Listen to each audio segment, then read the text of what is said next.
Atención, lo que estás a punto de descubrir puede cambiarlo todo en Venezuela. En este preciso momento, algo histórico acaba de suceder. 17 presos políticos fueron liberados. Así es, 17 vidas recuperaron su libertad, mientras familias estallan en lágrimas de alegría y esperanza en la Zona 7. Pero guarda esta información, porque lo que viene a continuación es aún más explosivo. Un asesor directo de Donald Trump acaba de soltar una bomba. En los próximos días, algo grande va a pasar en Venezuela. Estamos hablando de decisiones que pueden cambiar el rumbo por completo. ¿Será un golpe político? ¿Un cambio económico? ¿Una jugada diplomática inesperada? Y hay más. Un senador estadounidense hizo declaraciones que están incendiando Washington y Caracas en este momento. El ambiente está tenso, las piezas se están moviendo y necesitas saber exactamente qué está pasando antes de que sea demasiado tarde. Quédate conmigo hasta el final, porque cada segundo de este video puede ayudarte a entender lo que realmente está en juego. Vamos directo al punto. Luis Quiñones, exmilitar estadounidense con experiencia en inteligencia y análisis estratégico, volvió a aparecer en el centro del debate político al hablar sobre la situación actual en Venezuela. Según su interpretación, lo que ocurre dentro del chavismo no es una simple diferencia de opiniones, sino una lucha interna e intensa por el control absoluto del poder. Para él, la disputa no tiene que ver con ideología, ni con el bienestar del pueblo, sino con intereses personales profundamente arraigados. Quiñones aseguró que muchos de los altos dirigentes ya no piensan en proyectos políticos ni en promesas sociales. En su visión, lo que realmente les interesa es vivir como antiguos monarcas, rodeados de privilegios, comodidades y lujos, mientras la población enfrenta dificultades económicas. Sostiene que el poder se convirtió en un fin en sí mismo y que algunos líderes desean mantenerse en la cima a cualquier costo. Dentro de esa pugna, señaló directamente a Diosdado Cabello como una de las figuras más ambiciosas. Según Quiñones, Cabello quería concentrar aún más autoridad y control. Afirmó que su frustración era evidente y que la tensión interna había aumentado debido a esa ambición. En su relato, describió a Cabello como alguien consumido por la ira de no tener el dominio total, afectado incluso en lo personal por esa obsesión de mando. Quiñones también explicó que en medio de la crisis comenzaron las acusaciones cruzadas. De acuerdo con su versión, Cabello responsabilizaba a Delcy Rodríguez y a su hermano Jorge Rodríguez por decisiones que habrían debilitado la estructura interna del grupo gobernante. Para Quiñones, ese señalamiento demuestra que la unidad dentro del chavismo es frágil y está marcada de desconfianza. En sus declaraciones, el exmilitar fue más allá y sostuvo que Delcy y Jorge Rodríguez habrían actuado para asegurar su propia permanencia en el poder, incluso a costa de Nicolás Maduro. Según él, existieron movimientos estratégicos internos que terminaron dejando a Maduro en una posición vulnerable. Estas afirmaciones forman parte de su análisis personal y no han sido respaldadas por investigaciones oficiales públicas. Quiñones agregó que Diosdado Cabello supuestamente contaba con información privilegiada dentro de organismos de seguridad. Mencionó la existencia de un agente infiltrado en operaciones del DGCIM que habría recibido dinero para proporcionar datos sensibles. Según su versión, ese agente fue detenido y enfrentaría una condena severa por aceptar pagos indebidos. Sin embargo, también aseguró que esa estrategia no dio resultado, ya que la información no llegó a tiempo ni cambió el rumbo de los acontecimientos. En su relato, Quiñones afirmó que cuando la situación se volvió crítica, Maduro decidió apartarse y dejar que otros enfrentaran las consecuencias. Para él, ese momento marcó una fractura definitiva dentro del grupo dirigente. La competencia por el poder se volvió más visible y más agresiva. A pesar de todo, Quiñones considera que ninguno de ellos se atreve a romper completamente con los demás porque saben que cualquier movimiento puede desatar un efecto mayor. Según su análisis, el temor a perderlo todo mantiene un equilibrio inestable. Mientras la tensión continúa creciendo, las declaraciones de Quiñones alimentan la percepción de que la verdadera batalla no está afuera, sino dentro del mismo chavismo, y apenas comienza a mostrar sus consecuencias. Después de hablar sobre la lucha interna, Luis Quiñones centró su atención en la figura de Delcy Rodríguez. Desde su perspectiva, ella representa un caso complejo dentro del escenario político venezolano. Dijo que resulta interesante observar lo que describió como dos personalidades distintas en una misma dirigente. Según Quiñones, cuando Delcy aparece frente al público, adopta una postura firme, desafiante y confrontativa. En actos oficiales y declaraciones públicas suele mostrarse segura, con un discurso fuerte y decidido. Para él, esa actitud proyecta autoridad y busca enviar un mensaje de control y determinación. Sin embargo, el exmilitar sostuvo que en espacios privados el comportamiento sería diferente. De acuerdo con su análisis, Delcy se muestra más reservada, prudente e incluso obediente cuando trata asuntos internos delicados. Quiñones considera que esa diferencia revela una estrategia calculada para adaptarse a cada entorno y proteger su posición dentro del poder. Desde su punto de vista, esta dualidad sería un tema interesante para el estudio psicológico. No lo menciona como un diagnóstico clínico, sino como una observación sobre cómo algunos líderes desarrollan mecanismos para sobrevivir en contextos políticos de alta presión. En ambientes donde cada decisión puede tener consecuencias graves, la capacidad de cambiar de actitud puede convertirse en una herramienta de sobrevivencia. Quiñones también afirmó que Delcy es consciente de sus límites dentro de la estructura política. Según él, sabe que su margen de acción depende de equilibrios delicados y de alianzas que pueden modificarse en cualquier momento. Esa conciencia, afirma, la obliga a actuar con cautela cuando no está frente a las cámaras. En su reflexión, Quiñones sostuvo que Delcy debería enfocarse en el beneficio del país antes que en la permanencia de un proyecto político específico. Desde su perspectiva, continuar defendiendo lo que considera una narrativa debilitada solo prolonga la crisis. Asegura que ya existen señales claras de desgaste interno e incluso sectores militares han reconocido errores en privado. Para él, insistir en sostener una versión que no convence a todos dentro del propio movimiento genera más tensión y más división.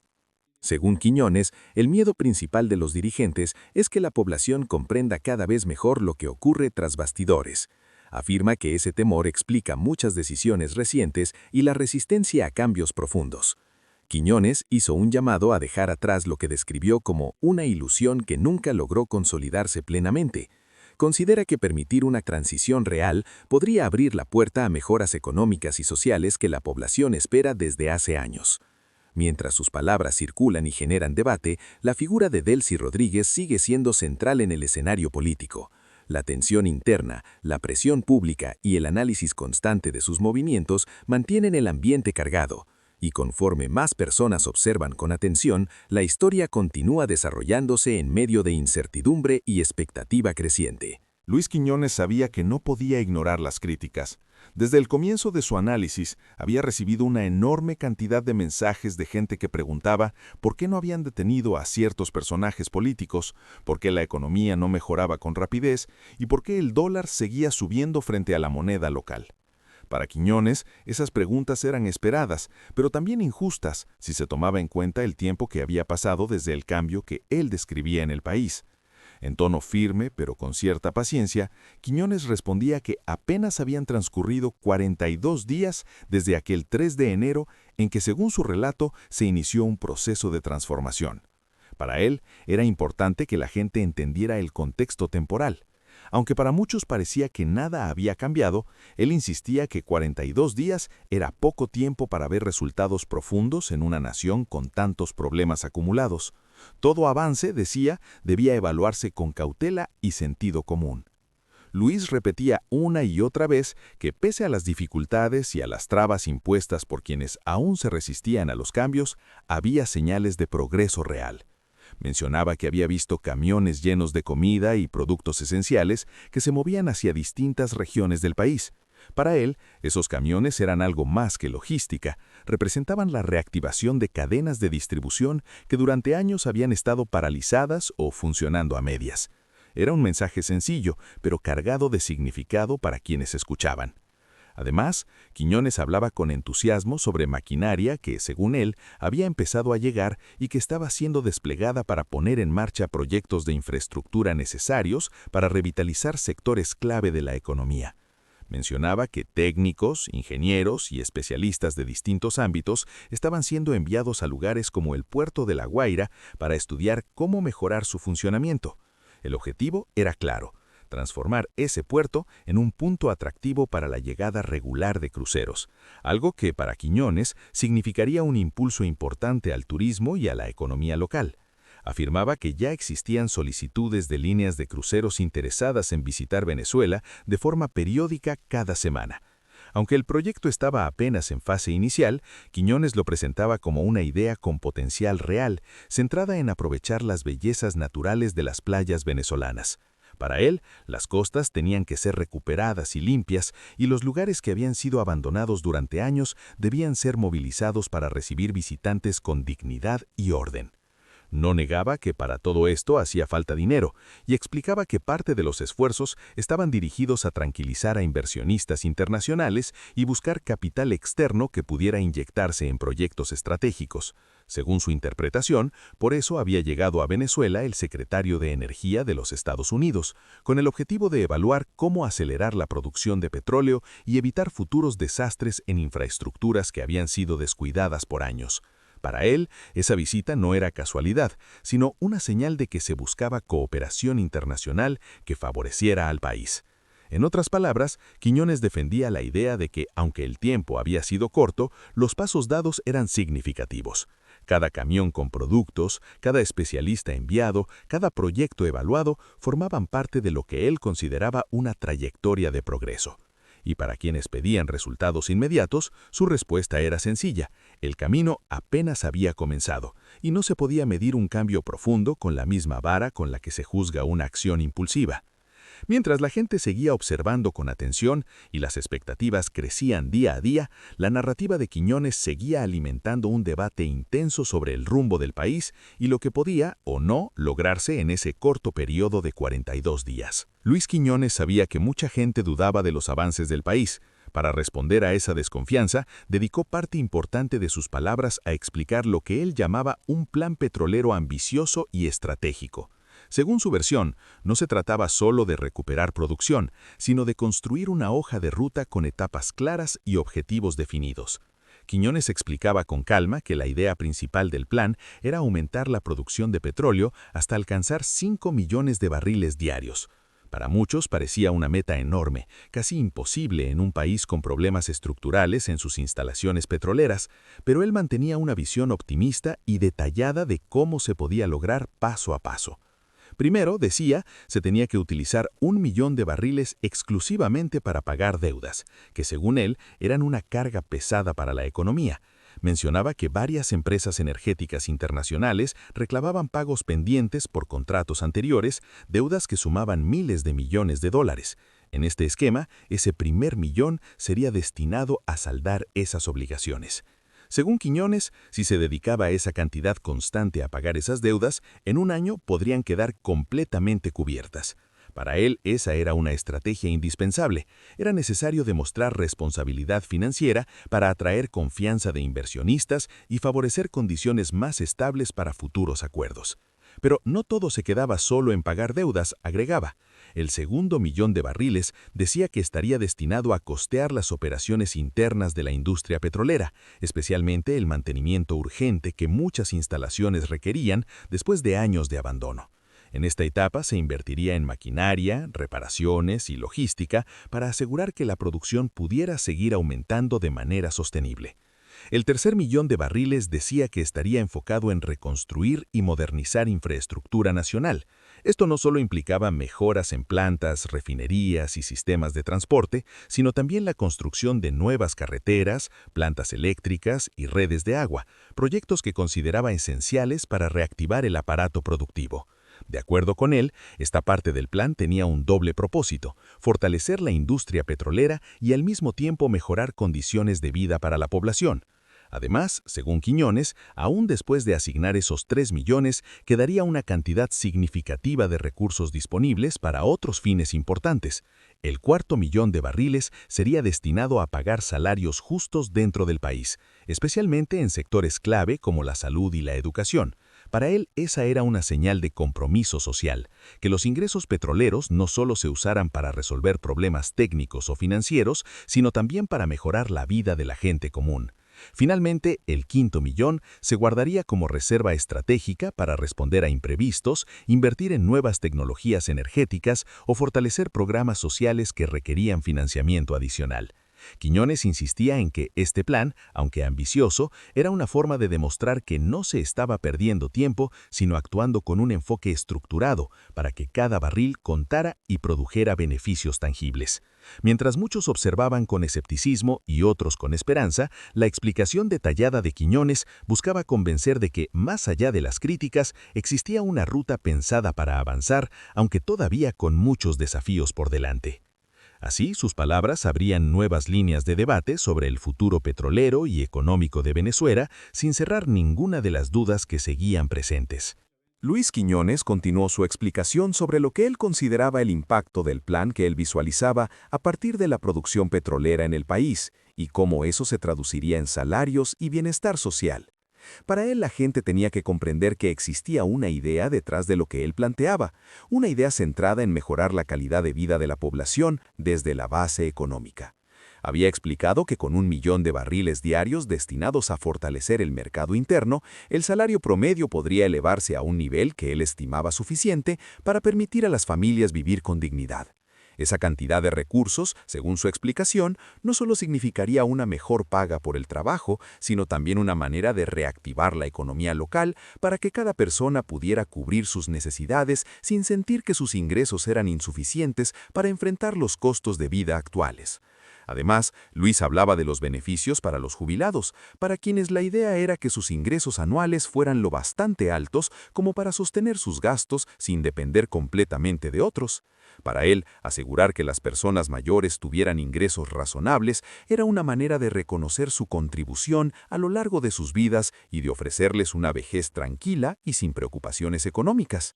Más allá de los salarios, Quiñones destacaba la importancia de un sistema de salud financiado por el gobierno, de manera que las personas no tuvieran que pagar de su propio bolsillo por tratamientos, consultas o medicamentos. Su visión era que la salud debía ser universal y accesible, de tal manera que nadie se viera obligado a sacrificar parte de sus ingresos para atender una enfermedad o dolencia, permitiendo a cada familia una tranquilidad que muchas veces había sido esquiva en años recientes. En el ámbito educativo, Quiñones hablaba de la posibilidad de que todas las personas que quisieran estudiar tuvieran acceso a educación sin barreras económicas.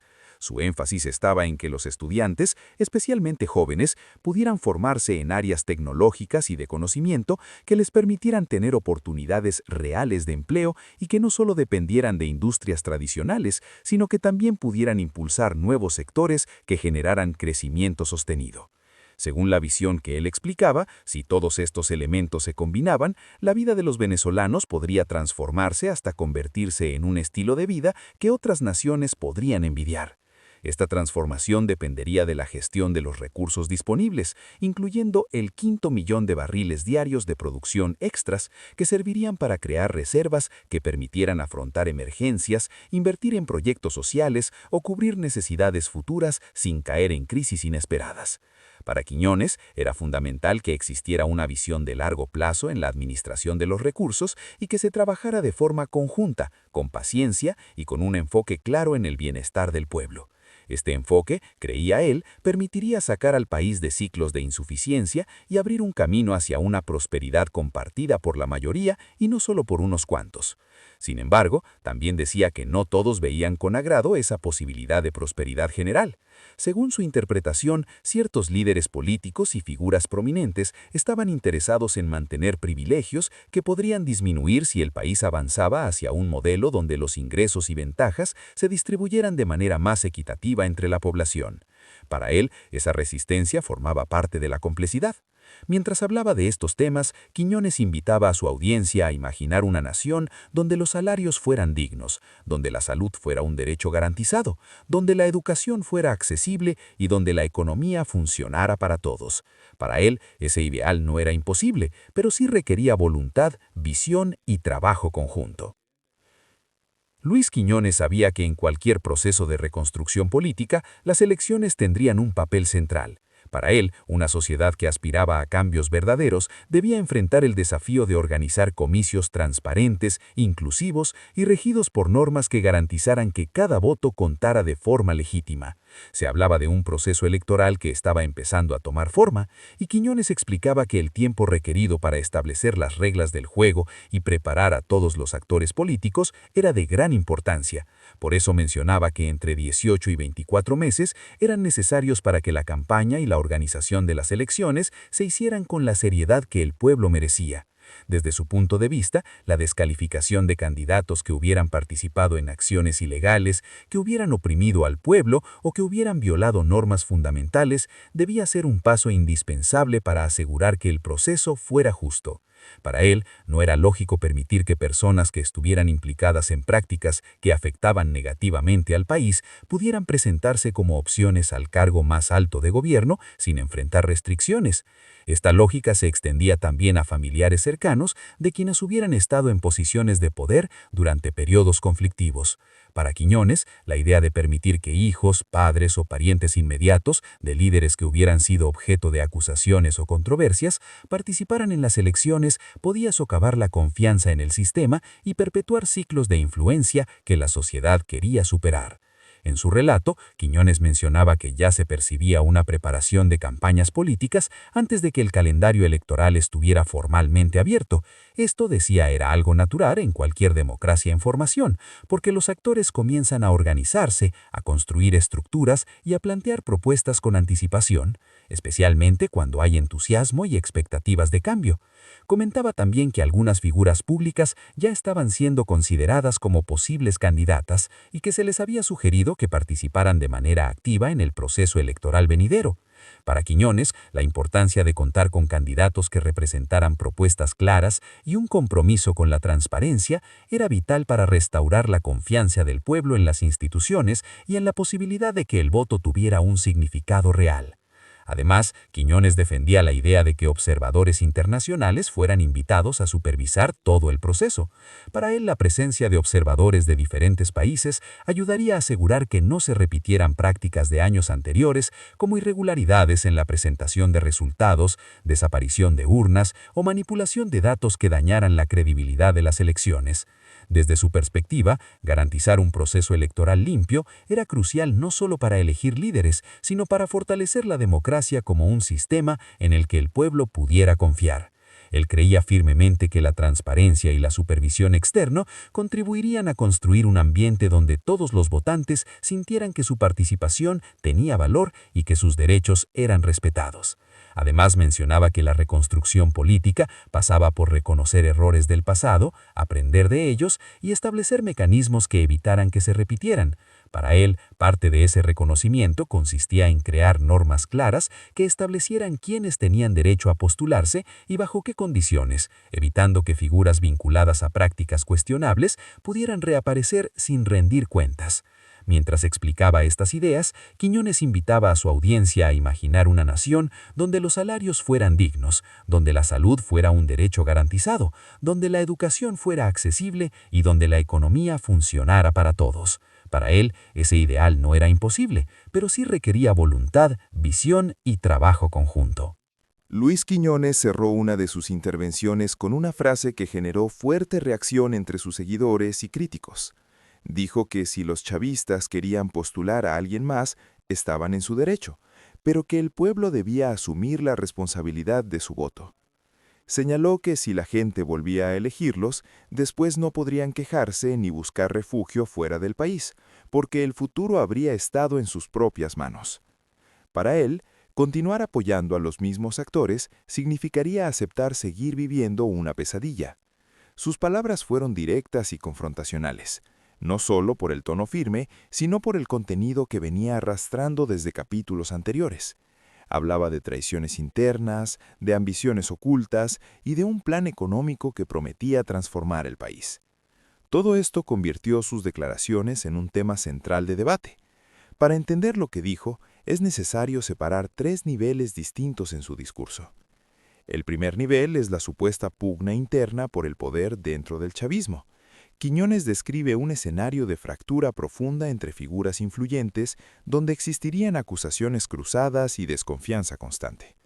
Según él, la lucha no sería ideológica, sino por control y supervivencia política.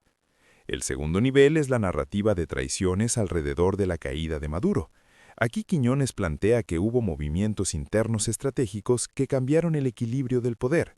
Sin embargo, hasta ahora no existe evidencia pública verificable que confirme una ruptura estructural que ponga en riesgo inmediato el control interno del gobierno. En sistemas altamente centralizados suelen existir tensiones, pero no siempre se convierten en fracturas visibles. El tercer nivel es el ambicioso plan económico basado en una producción de 5 millones de barriles diarios y distribuir esos ingresos estratégicamente para pagar deudas, reconstruir infraestructura, financiar servicios públicos y mejorar salarios.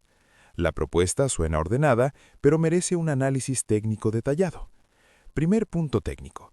Venezuela actualmente no produce 5 millones de barriles. Alcanzar esa cifra implicaría inversión masiva, modernización tecnológica, recuperación de pozos, mantenimiento de refinerías y estabilidad jurídica para atraer capital extranjero. No es imposible en teoría, pero tampoco es inmediato ni automático. Segundo punto técnico, el esquema de distribución. 1 millón para pagar deudas, otro para mantenimiento, otro para infraestructura, otro para salarios y otro para reservas. En papel parece lógico, pero los ingresos petroleros dependen del precio internacional del crudo, de los costos de extracción y de compromisos financieros previos. No todo barril producido se traduce en ingreso limpio disponible. Tercer punto técnico, la promesa salarial. Proyectar ingresos anuales muy elevados para trabajadores y pensionados parte de un escenario extremadamente optimista. Incluso países con alta producción petrolera no alcanzan automáticamente niveles salariales altos solo por volumen de extracción. Necesitan disciplina fiscal, transparencia absoluta, control de corrupción y una economía diversificada que acompañe al sector energético. Esto no significa que Venezuela no tenga potencial. El país cuenta con recursos naturales importantes, posición geográfica estratégica y capital humano. Pero transformar esos recursos en prosperidad sostenida requiere instituciones sólidas, seguridad jurídica constante y confianza internacional constante. En resumen, el plan económico descrito por Quiñones es ambicioso y atractivo en su estructura, pero su ejecución dependería de múltiples factores técnicos y políticos. No basta con producir más petróleo, es indispensable administrar correctamente lo producido y crear condiciones estables que permitan que los ingresos beneficien realmente a la población. Mientras el debate sobre el plan económico y la lucha interna continúa, otro hecho ha generado expectativa en Caracas: la liberación de un grupo de detenidos considerados presos políticos en el marco de la discusión sobre una ley de amnistía. Durante la madrugada fueron excarceladas varias personas desde un centro conocido como Zona 7, en un movimiento interpretado como gesto político ante la presión nacional e internacional. Familiares que realizaron vigilias durante semanas recibieron la noticia con mezcla de alivio y prudencia. Sin embargo, organizaciones de derechos humanos señalan que aún permanecen muchas personas detenidas por razones políticas, por lo que este paso podría ser solo el inicio de un proceso más amplio e incierto. La liberación no ocurre en vacío, coincide con el debate parlamentario sobre el alcance de la amnistía. Algunos analistas consideran que podría reducir tensiones y enviar una señal de apertura. Otros advierten que el verdadero impacto dependerá de si las liberaciones continúan y si la medida se aplica de manera amplia y sin restricciones selectivas. En este contexto, también surgieron declaraciones desde el ámbito político norteamericano. El senador Rick Scott expresó que cualquier posibilidad de inversión internacional en Venezuela debe estar condicionada a la liberación total de presos políticos, al fin de la represión y a la celebración de elecciones libres y justas. Su postura refleja una visión en la que derechos humanos y estabilidad económica están estrechamente vinculados. Según esta perspectiva, no puede haber normalización económica ni apertura de negocios si primero no se garantizan libertades fundamentales y un entorno democrático claro. En definitiva, el momento actual combina promesas económicas ambiciosas, tensiones políticas internas y señales parciales de apertura institucional. La dirección que tome el país dependerá de decisiones concretas en los próximos meses y de si las acciones se traducen en cambios sostenidos y medibles. La historia aún no se cierra, y cada paso puede redefinir el rumbo de Venezuela. ¿Y entonces lograste seguir todo? Estas 17 liberaciones, las declaraciones explosivas de Estados Unidos y las tensiones que se están calentando entre Caracas y Washington, esto no es coincidencia, amigo. Algo grande se está moviendo tras bambalinas. La pregunta ahora es, ¿qué viene después? Porque te aseguro una cosa, esta historia está lejos de terminar. En los próximos días surgirán nuevos giros inesperados y necesitas estar al tanto de cada detalle. Por eso, si quieres seguir recibiendo información fresca, sin filtros y directa al grano sobre lo que realmente está pasando en Venezuela y en el mundo, deja ese like ahora mismo. Ese simple gesto ayuda a que el video llegue a más personas que también necesitan conocer la verdad. Y no olvides suscribirte al canal y activar la campanita de notificaciones, porque en cualquier momento podemos traer una noticia de última hora que cambiará por completo este panorama. No vas a querer quedarte fuera, ¿verdad? Deja también en los comentarios qué opinas de todo esto. ¿Estas liberaciones son un avance real o solo una jugada estratégica? ¿Qué esperas que pase en los próximos días? Quiero saber tu opinión. Nos vemos en el próximo video con más información caliente. ¡Hasta pronto!